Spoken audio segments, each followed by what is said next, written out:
ఒక్క నిమిషం ఒక్క నిమిషం సార్ నరేష్ ఆయన మీరు నమస్తే అనగానే వాటర్ అడిగారండి. సమ్మర్ అండి, సమ్మర్ ఇటు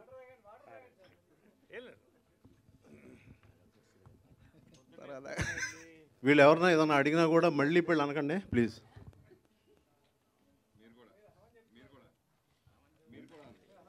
నేను ఇక్కడి నుంచి మౌనవ్రతం పాటిస్తున్నాను.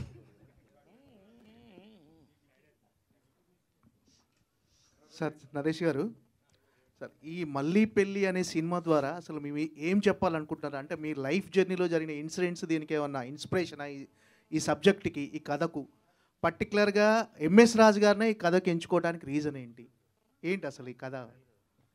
ఎంఎస్ రాజు గారిని ఎంచుకోవడానికి కారణం ఏంటంటే, ప్రొడ్యూసర్గా ఆయన ఫ్యాన్ నేను, అది ఒక పక్కన పెట్టేస్తే డర్టీ హరి ఫిల్మ్ చూశాను. ఆయనలో actually there is a youth in ఆయన థింకింగ్ ఈజ్ వెరీ యంగ్. ఇవాళ యంగ్ వరల్డ్ కనెక్ట్ అవుతూనే ఫిల్మ్ కనెక్ట్ అవుతుంది.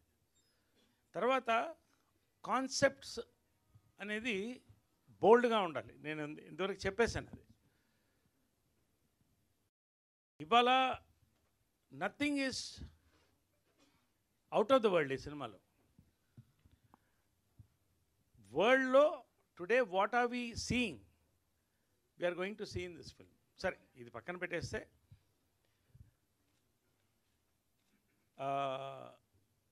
ఒకటి మాత్రం చెప్పగలనండి. ఇప్పుడు మీరు టీజర్ చూశారు, ట్రైలర్ చూశారు,